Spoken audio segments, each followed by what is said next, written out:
সুপ্রিয় দর্শক শ্রোতা মণ্ডলী, আপনারা এই মুহূর্তে আমাকে যে যেখান থেকে দেখছেন, আর পরবর্তীতে এই ভিডিওটি যে যেখান থেকে দেখবেন, আপনাদের সকলকে জানাই আমি আমার প্রাণ ঢালা অভিনন্দন এবং শুভেচ্ছা এবং কৃতজ্ঞতা প্রকাশ করি সার্বক্ষণিক আমার ভিডিওগুলো দেখার জন্য, সাবস্ক্রাইব করার জন্য এবং লাইক কমেন্টস দেওয়ার জন্য।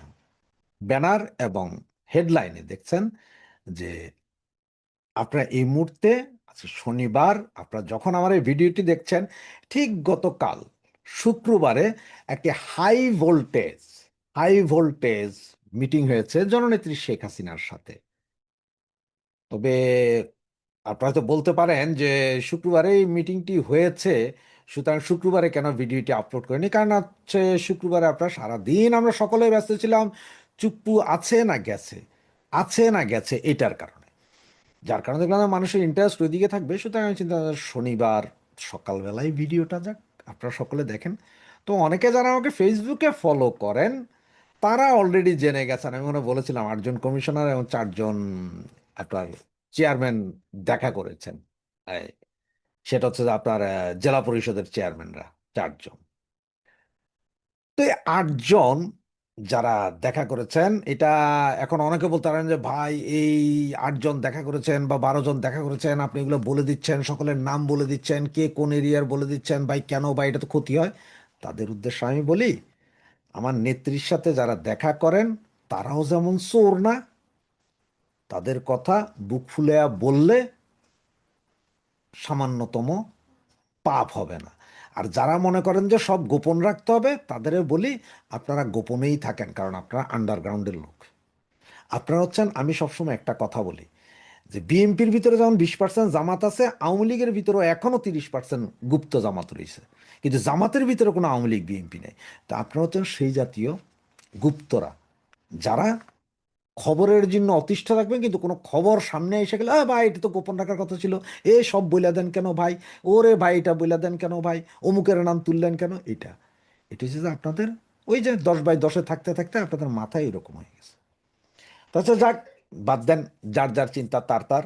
ওই বিনাশকালে বুদ্ধি নাশ একটা কথা আছে, যে আপনাদের কাছে মনে হয় যেন কেউ কথা বললে বা ইয়ে করলে, আমরা কারা দেখা করেছে কারা কথা বলছে এটা বলছি, ওখানে কি কথা হয়েছে ভিতরে, কি কি গোপন কথা হয়েছে সেটা আমরা প্রকাশ করি না, যেটা আপনার টেলিগ্রাম গ্রুপ বা হোয়াটসঅ্যাপ গ্রুপে করে ওটা রেকর্ড করে ছেড়ে দেন তেমনি। তো আজকে চলুন, আজকে যারা যারা দেখা করছে দেখেন, আমি আপনাদেরকে এর আগেও বলেছিলাম নেত্রী যেদিন আপনার ঘোষণা দিয়েছেন যে নেত্রী ডিসেম্বরের মাঝে ফিরবেন, তার ঠিক 6 দিন পরে প্রথম একটা গ্রুপ দেখা করেছে, যেখানের মধ্যে আপনারা সকলেই জানেন বিপ্লব বড়ুয়া, SM কি বলে আমাদের এই যে মন্ত্রী সাহেব, আম, সমরেজা ভাই, এরপরে ঝর্ণা বারৈ, এরপরে নানক সাহেবের মেয়ে, এ ধরনের আরো 8জন দেখা করেছিলেন। আর আজকে দেখা করেছেন 12জন। তো এটা ছিল যে আপনার ঢাকা দক্ষিণের 8জন কমিশনার। 2 নং ওয়ার্ডের কমিশনার আনিসুর রহমান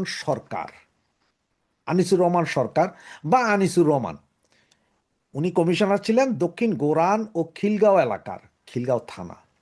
এরপরে 10 নং ওয়ার্ডের কাউন্সিলর মারুফ আহমেদ মনসুর, উনি হচ্ছেন যে মতিঝিল এজিবি কলোনি ফকিরাপুল এলাকা, মতিঝিল থানা।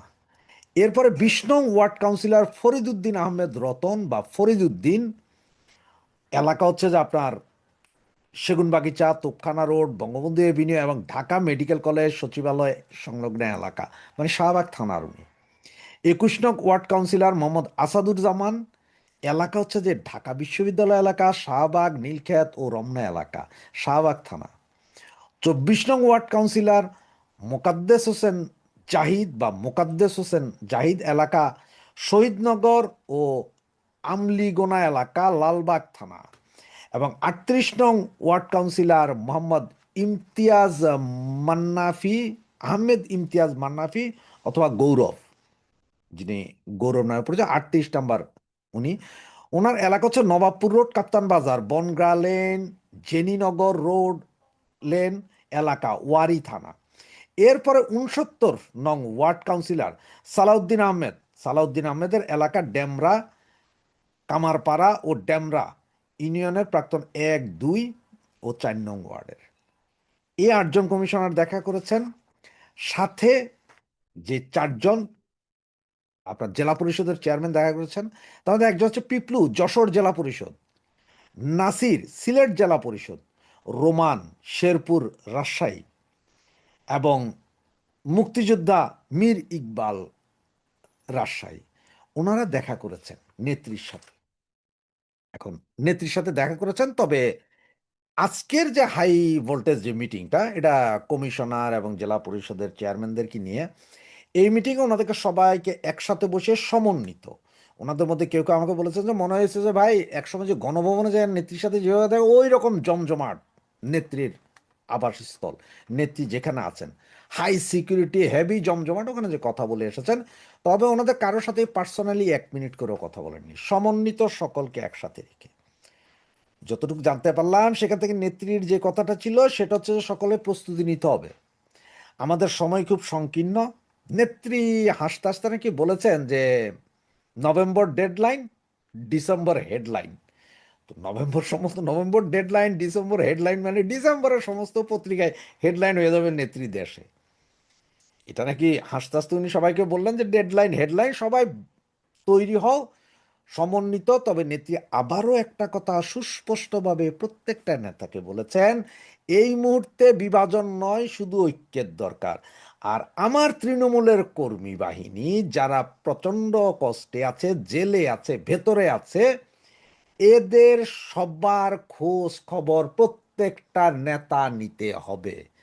কে কি করছেন না করছেন আমার কাছে লিস্ট আছে। ওখানে কিছু কিছু কমিশনার বলছিলেন যে আমি খবর নিচ্ছি বা খবর নিচ্ছি, জেল থেকে পাঠাচ্ছি। উনি নাকি সরাসরি অনেককে বলেছেন যে আপনি কিছুই করছেনও না, আপনার যতটুকু করার করছেন না বলতে আপনার যতটুকু করার সক্ষমতা আপনার তার 10 ভাগের 1 ভাগও করছেন না।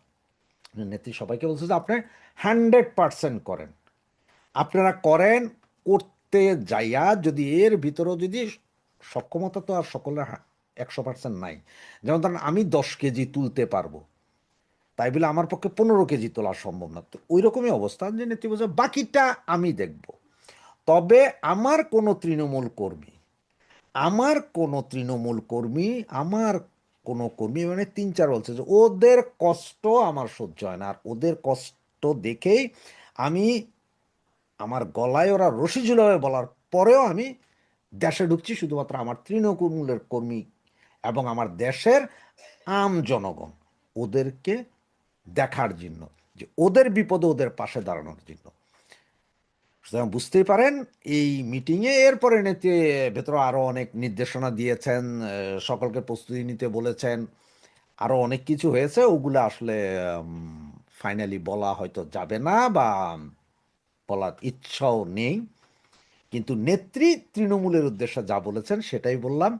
এবং যারা দেখা করেছেন কমিশনার, ওনাদের নামও আপনাদেরকে বলে দিলাম, এরিয়া ওয়ার্ড সহ বলে দিলাম। এর ভিতরে যদি কেউ যদি ভাইগা যায়, পালায়া যায়, সেটা হচ্ছে অন্য কথা। তবে আমরা যারা সমর্থক, এই পার্টির সমর্থক, নেতা কর্মী, নেতারা তো ভাই নেতা, আর আমরা তো কিছুই না, আমরা একজন সমর্থক।